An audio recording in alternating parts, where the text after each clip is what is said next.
seluruh kepala daerah dari kabupaten-kabupaten sepulau Sumba yang notabene non muslim, ada yang Protestan, ada yang Katolik hadir, bahkan uskup, bedande, kemudian tokoh-tokoh agama Hindu, Buddha semua hadir. Mungkin ini masih belum juga membuat kita takjub. Yang membuat saya takjub, yang menjadi penjaga keamanan acara halal bihalal kaum muslimin di NTT bukan Banser, bukan Kokam kalau di Muhammadiyah, tapi panitia atau penjaga keamanannya adalah pemuda Kristen dan Katolik untuk acara kaum muslimin.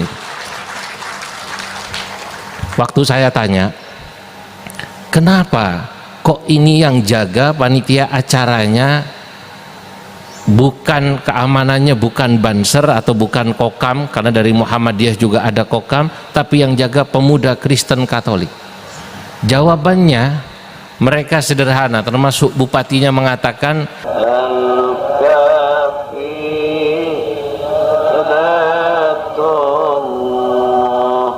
Assalamualaikum warahmatullahi wabarakatuh.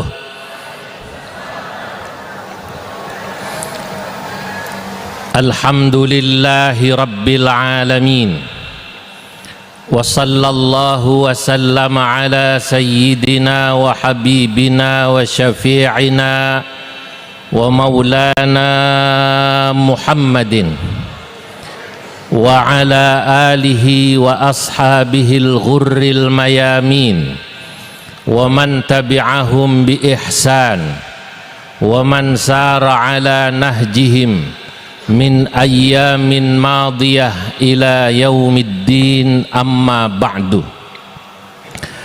Fanahdatul ulama'i syajaratun tayyibah asluha thabitun wa far'uha fis sama, fahiya khimah kabirah wa midhallah kabirah bi jami'i abna'i syu'ub tal'abu dawraha fi islahil ummah wa islahil watan wa islahil ardil ma'murah.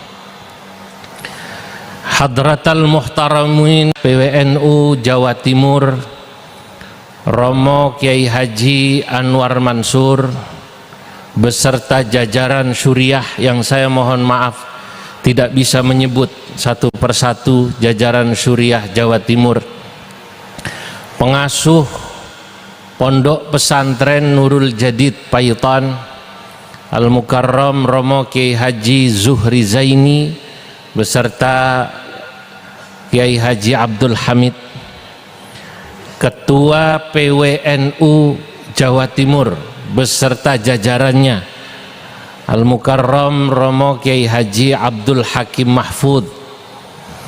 Tentu yang sama-sama kita sayangi, burung camar yang terbang dari timur, lailanya Jawa Timur, Ibu Dr. Khafifah Indar Parawansa, ya. Para pimpinan Forkomimda yang hadir, saya tidak bisa menyebut satu persatu namanya, tapi insya Allah seluruh pengurus cabang NU dan juga pengurus Banom yang hadir serta warga NU yang hadir, insya Allah semua dicatat dalam deretan ahli surganya Allah.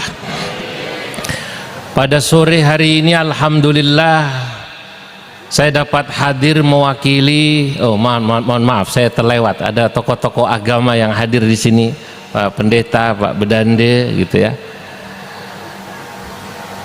Saya hadir pada hari ini mewakili Ketua Umum PBNU yang memberikan amanah agar hadir. Sebenarnya saya hadir menemani Wakil Rais Am, ini satu pasangan loh. Rais Am PBNU Kiai Miftahul Akhyar hari ini tidak bisa hadir, lalu mewakilkan kepada Kiai Haji Anwar Iskandar sebagai wakil Rais Am, lalu ketua umum mewakilkan pada saya. Jadi saya walaupun baru kembali tadi malam gitu dari keliling Kudus, Jawa Tengah, lalu sampai Jakarta, pada subuh terbang lagi kemari Bu ya. Untungnya alhamdulillah bertemu burung camar itu agak sedikit terhibur saya. MC-nya luar biasa, MC-nya itu. Saudara-saudara hadirin yang dimuliakan Allah, ini kali kedua saya hadir di Pondok Pesantren Nurul Jadid Paiton. Setahun lalu persis pada acara Harlah Pondok Pesantren Nurul Jadid Paiton, dan juga pada acara haul saya diundang hadir, ini persis 1 tahun.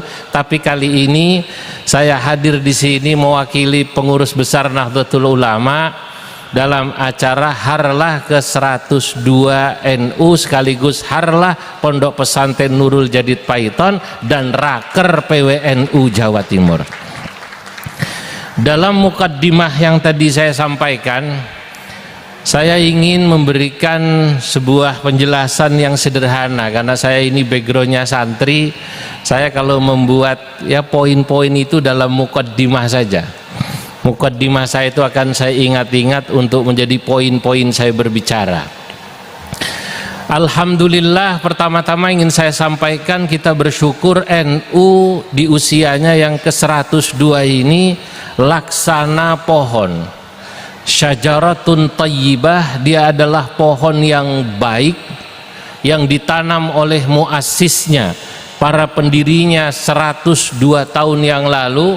Asluha thabitun wa far'uha fis sama, yang dia ibarat pohon mengakar, akarnya menghujam ke bumi dan kemudian cabang rantingnya menjurai ke seluruh tempat penjuru dunia. Kalau tadi dikatakan 10 dari penumpang angkot itu di Jawa Timur adalah warga NU gitu ya Bu ya. Itu di Jawa Timur semua sudah maklum minad-din bid-darurah, semua orang tahu bahwa NU itu basisnya Jawa Timur. Sampai ada guyonannya di Terminal Bungurasi, saking kuatnya NU, copetnya saja NU. Ya tapi itu fakta Pak. Di pasar itu tukang parkirnya itu kalau ditanya sampean ini Islam, alhamdulillah saya Islam Pak. NU apa Muhammadiyah? Sepertinya saya NU. Dari dialeknya ini sepertinya orang Madura. Lu tahu dari mana sampean NU? Keluarga saya itu kalau malam Jumat tahlilan, kalau malam Jumat baca sholawat. Loh kok tadi waktu Jumatan panjenengan tidak sholat Jumat? Kalau itu cuman masalah hidayah katanya.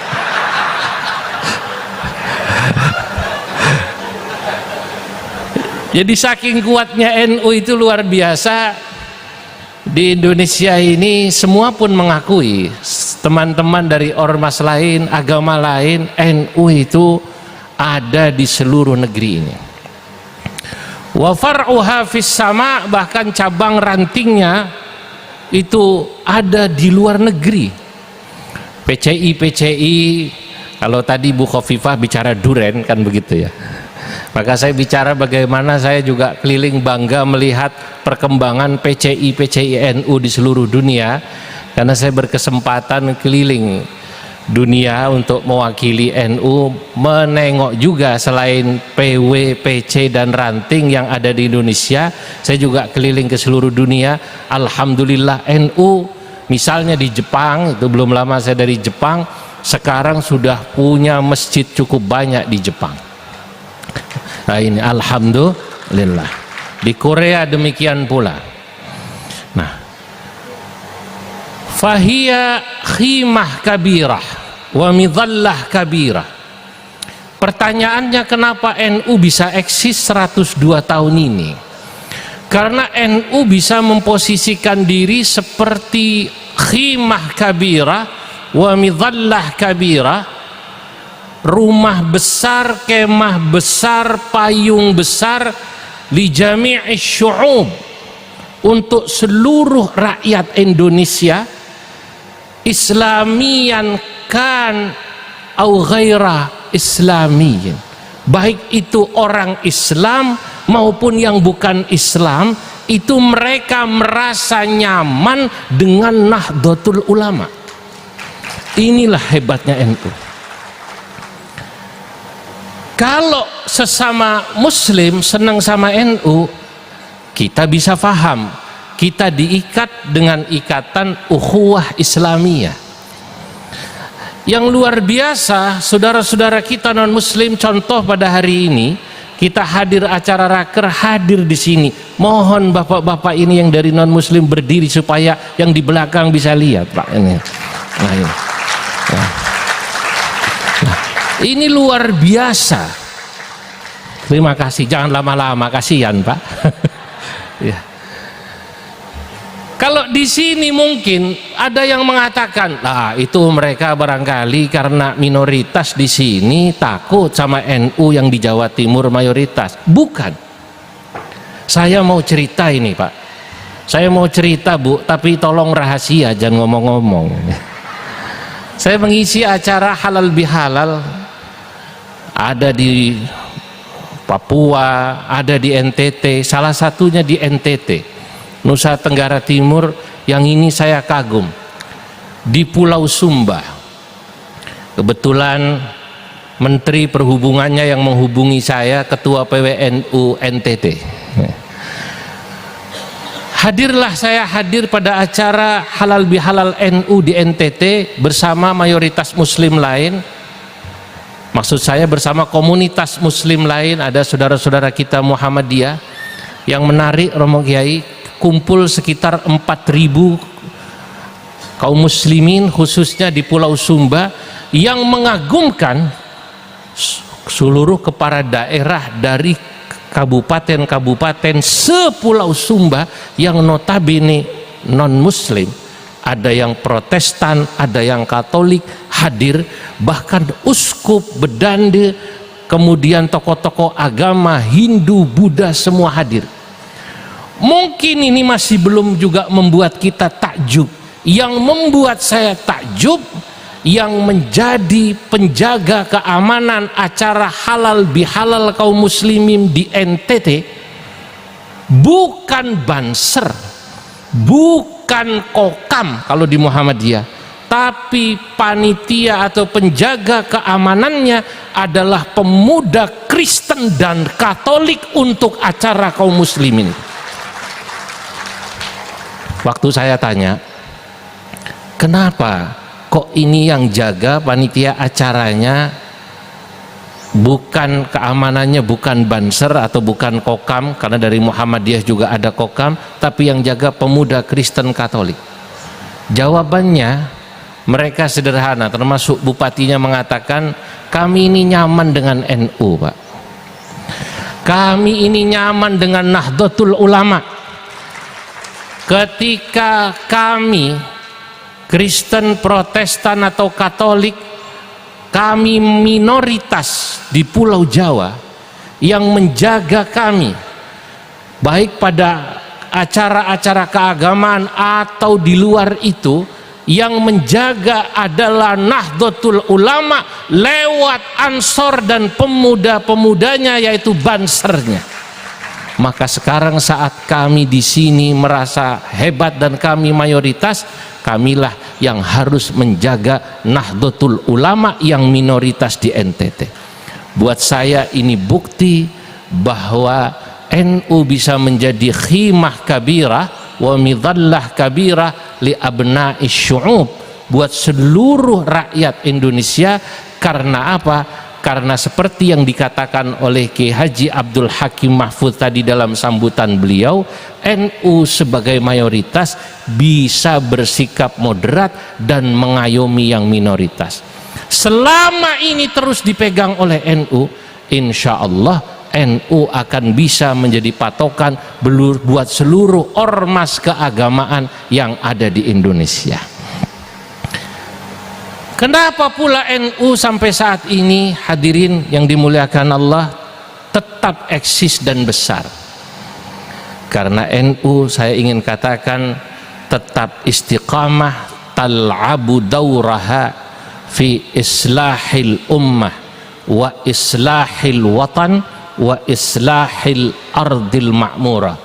NU tetap besar eksis semacam ini karena NU masih istiqamah melanjutkan ru'yah.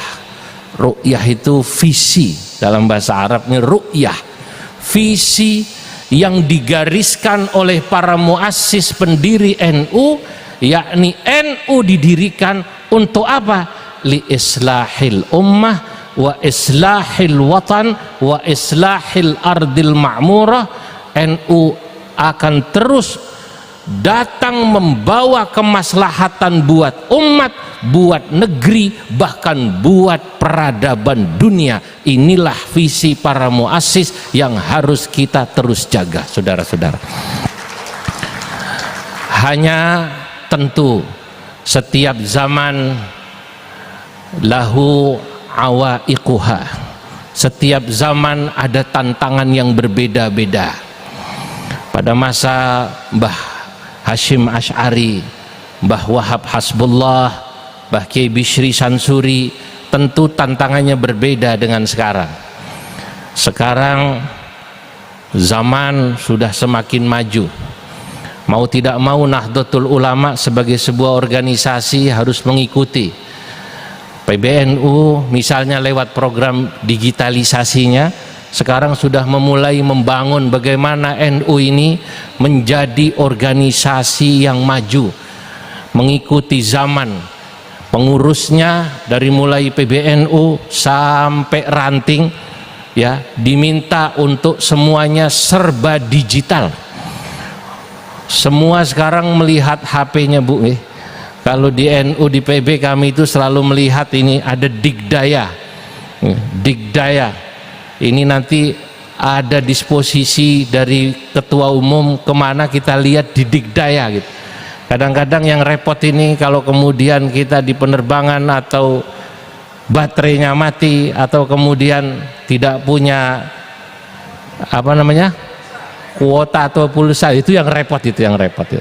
Nah inilah kemudian kita sudah melihat alhamdulillah persuratan-persuratan, disposisi-disposisi sudah menggunakan digitalisasi. Ini bagaimana NU mengikuti perkembangan zaman. NU juga terus diminta cepat merespon apa-apa yang menjadi kebutuhan umat dan masyarakat, sebab visi ulama-ulama kita dulu NU itu harus sama seperti TNI Polri ya, melayani, mengayomi, melindungi, khidmatur ra'iyah atau khidmatul ummah wa himayatul ummah, kemudian juga melindungi umat, riayatul ummah. Ini terus harus kita segera address kebutuhan masyarakat.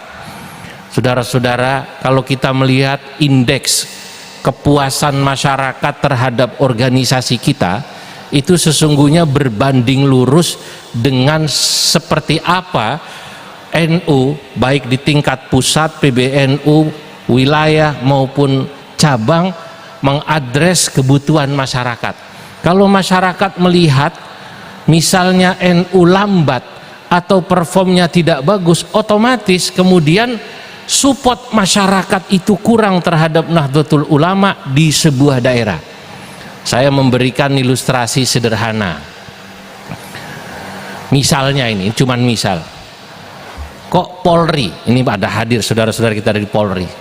Kok Polri tugas utamanya, tusinya dalam melayani, mengayomi, melindungi masyarakat itu lambat?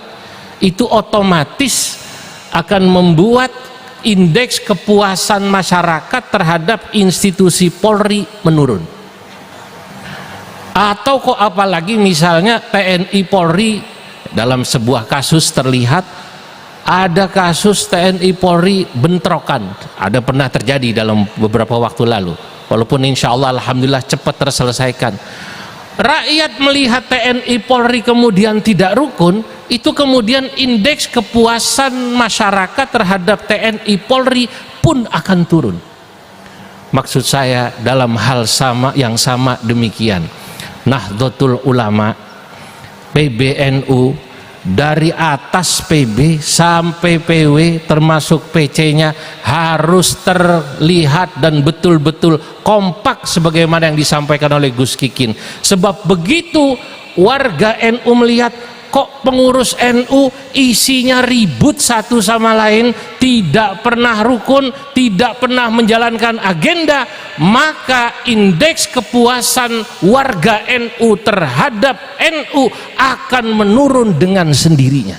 Dan ini adalah tantangan kita, bagaimana khususnya di Jawa Timur, kekompakan NU Jawa Timur dan juga kami di pusat harus bisa menjaga kekompakan itu. Hadirin yang dimuliakan Allah, warga kita ini sangat cerdas sekarang. Mereka itu melihat pengurus NU sekarang seperti melihat sesuatu yang sangat transparan di rumah kaca yang jendelanya dibuka. Kalau kita ini pengurus NU tidak sigap melayani umat, itu mereka dengan sendirinya akan berpaling. Saya akan ceritakan satu case ya, sebagai pelajaran saja.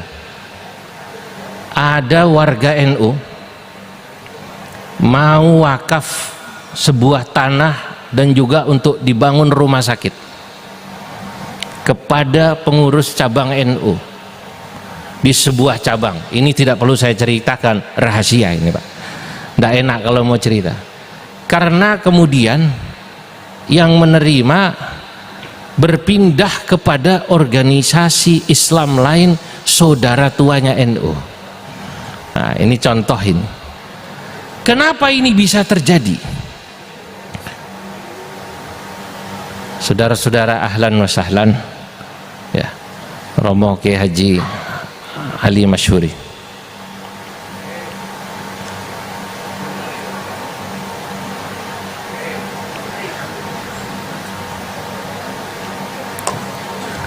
Enggak.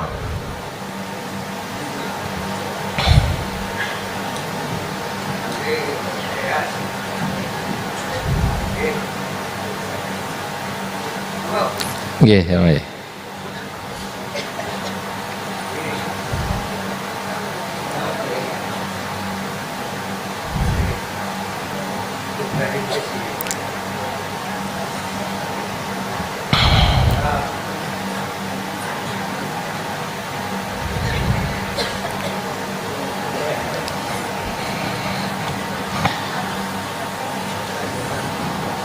Baik, saya lanjutkan.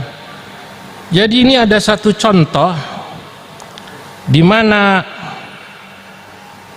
ada satu cabang NU yang ketika mereka lambat ya merespon mengadres apa yang diinginkan oleh umat dan masyarakat, kemudian yang terjadi, masyarakat itu sekarang cepat berpikirnya cerdas. Dulu orang mungkin berpikir Haji Fulan itu seorang pengusaha, pasti dia akan menyalurkan filantropi, sedekahnya, wakafnya pada NU karena yang bersangkutan alumni pesantren, karena anak yang bersangkutan dititipkan di pesantren. Ternyata itu tidak selalu terjadi. Karena ini terjadi, setidaknya saya dengar di dua tempat, di dua kabupaten di mana saya hadir di kabupaten tersebut. Ternyata orang yang dahulu niku beliau memesantrenkan anaknya di Tebuireng, kebetulan beliau pengusaha besar. Nah, yang satunya juga di satu kabupaten di Jawa Tengah yang juga keluarga pesantren, tapi karena melihat PCNU-nya, ini PCNU-nya ini yang saya sebutkan, PCNU-nya tidak sigap dalam bekerja, maka potensi wakaf, sumbangan, sedekah yang mestinya disalurkan pada NU bergeser ke tempat lain. Kenapa? Karena mereka melihat pengurus NU-nya tidak kompak. Pertama yang satu. Atau kedua, gerakannya tidak jelas. Ya mungkin itu sesudah dilantik pengurus NU-nya mabniun ala sukun la mahalla laha minal i'rab. Nah kalau ini kan Gus Sikin sesudah dilantik langsung bikin raker. Ya. Nah ini jelas. Karena orang kalau sudah raker itu pasti punya agenda. Ada ungkapan dalam bahasa Arab, man la harakata lahu la agenda lahu. Agenda ini sekarang sudah mu'arrab ini. Awalnya bahasa mana itu jadi Arab ya. Man la harakata lahu la agenda lahu. Wa man la agenda lahu la ru'yata lahu. Wa man la ru'yata lahu la wujuda lahu. Man la harakata lahu, siapapun perorangan maupun organisasi, kalau tidak jelas gerakannya apa yang dilakukan, berarti menandakan bahwa yang bersangkutan tidak memiliki agenda. Waman la agenda lahu, dan orang yang tidak punya agenda berarti la ru'yata lahu, dia tidak memiliki visi. Waman la ru'yata lahu, dan orang yang tidak punya visi, la wujuda lahu, berarti yang bersangkutan tidak punya eksistensi. Kalau NU dari mulai NU-nya, banomnya, rakernya ada, gerakannya ada, berarti pengurusnya memiliki visi, dan berarti insya Allah NU di sana hidup dan memiliki eksistensi. Semoga insya Allah Jawa Timur termasuk yang eksistensinya kita bisa rasakan bersama. Hadirin, saya tidak pantas berbicara panjang-panjang karena tausiahnya nanti sesungguhnya dari Romo Ki Haji Anwar Iskandar atas nama pengurus besar Nahdlatul Ulama. Saya mengucapkan selamat raker untuk PWNU Jawa Timur. Semoga insya Allah hasil rapat kerjanya bisa segera dilaksanakan dan masyarakat betul-betul merasakan apa yang dilakukan oleh PWNU Jawa Timur. Wallahul muwaffiq ila aqwamit thariq. Wassalamualaikum warahmatullahi wabarakatuh. Waalaikumsalam.